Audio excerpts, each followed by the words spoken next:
Hello అందరికీ welcome to my channel Shanjum vlogs. ఈరోజు అయితే చిన్న రెసిపీతో మీ ముందరికి వచ్చేసినాం. ఏం లేదండి, క్లాలీఫ్లవర్ ఉంటుంది కదా, పిల్లలు గోబీ కావాలంటే కార్న్ఫ్లోర్, మైదా అట్లాంటివి కాకుండా ఇలా చేసి పెడితే చాలా ఈజీగా చేయొచ్చు. అలాగే టేస్టీగా ఉంటుంది, కొంచెం హెల్దీ కూడా. Hi friends, welcome to my channel Shanjum vlogs. ఈరోజు చిన్న స్నాక్ ఐటెంతో మీ ముందరకు అయితే వచ్చేసినాం. ఇది చూడండి, క్లాలీఫ్లవర్ని ఇలా చిన్న చిన్న ముక్కలుగా కట్ చేసుకొని ఉంచుకున్నాను. ఆ తర్వాత కొంచెం కొద్దిగా కొత్తిమీర, కరివేపాకు, కబాబ్ పౌడర్, ఈ కబాబ్ పౌడర్ అన్నమాట. అలాగే కొంచెం అల్లం వెల్లుల్లి మరియు కొత్తిమీర వేసిన పేస్ట్. ఈ 5 ఇంగ్రీడియంట్స్ తోటే చక్కటి టేస్టీ స్నాక్ ఐటమ్ అయితే మీకోసం అయితే రెడీ చేస్తున్నాము. మీకోసం అనే దీన్ని ఎలా చేయాలో చూసేద్దామా. ముందుగా స్టవ్ వెలిగించుకొని ఒక ప్యాన్ పెట్టుకోవాలి. అందులో వాటర్ వేసుకోవాలన్నమాట. బాయిల్ చేసుకోవడానికి, క్లాలీఫ్లవర్ని బాయిల్ చేసుకోవడానికి వాటర్ అయితే ఒక 3-4 గ్లాసులు వాటర్ వేసుకోవాలి.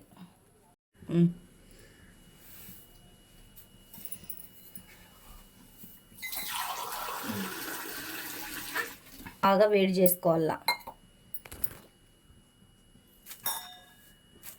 అంతలోపు కరివేపాకు, కొత్తిమీర అలాగే కట్ చేసుకుందాం.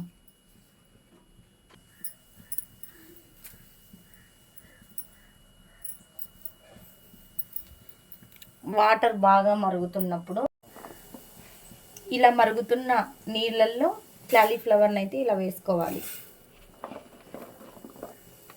బాయిల్ చేసుకోవాలి. అంటే 50% బాయిల్ చేసుకోవాలి. ఆటోమేటిక్గా ఇంకో 50% మనం ఆయిల్లో డీప్ ఫ్రై చేసేటప్పుడు అయితే కుక్ అవుతుంది. ఇందులో టేస్ట్ కోసం కొద్దిగా ఉప్పు వేసుకోవాలి.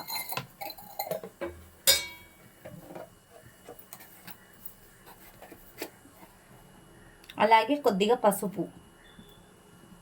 50% కుక్ అయిన దాన్ని పక్కన పెట్టేసుకుందాం.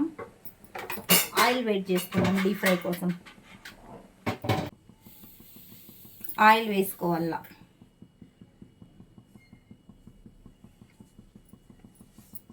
చలికి గడ్డ కడుతుంది, కొబ్బరి నూనె కానీ కడుతుంది కదా.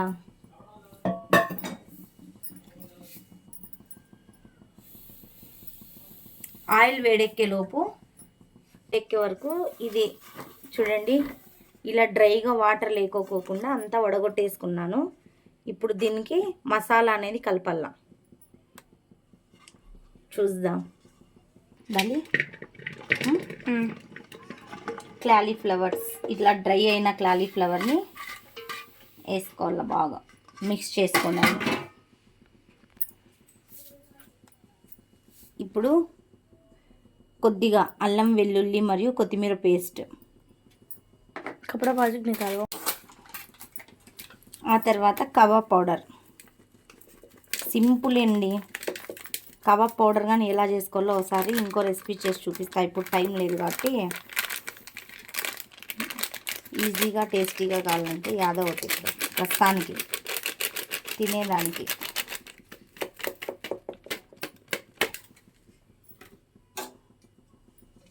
తర్వాత కొత్తిమీర, కట్ చేసుకున్న కొత్తిమీర, కరివేపాకు,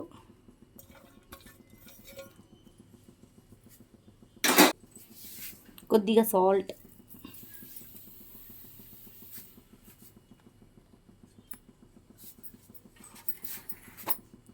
ఇది వచ్చేసి మా అమ్మ ఇంట్లో తయారు చేసిన ధనియాలు, ఇంకా మొగ్గ, పూత అవన్నీ వేసి పౌడర్ లాగా చేసి ఒక డబ్బాలో స్టోర్ చేసుకుంటుంది అన్నమాట. ఇవి ఒక 2 చిటికెలు వేద్దాం టేస్ట్ కోసం.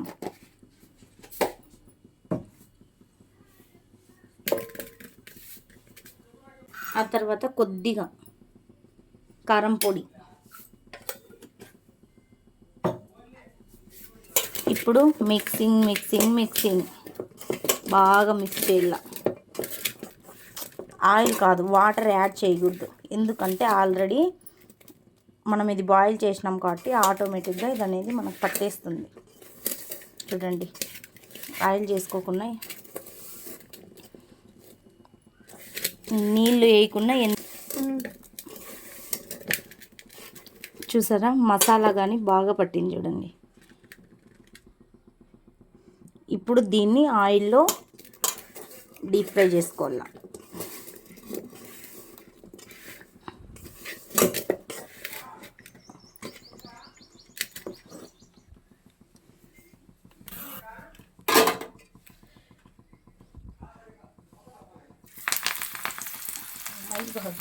ఫస్ట్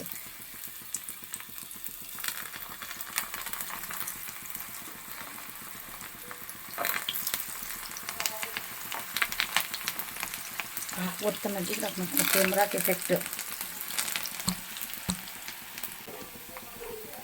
బాగా రోస్ట్ కానీ వల్ల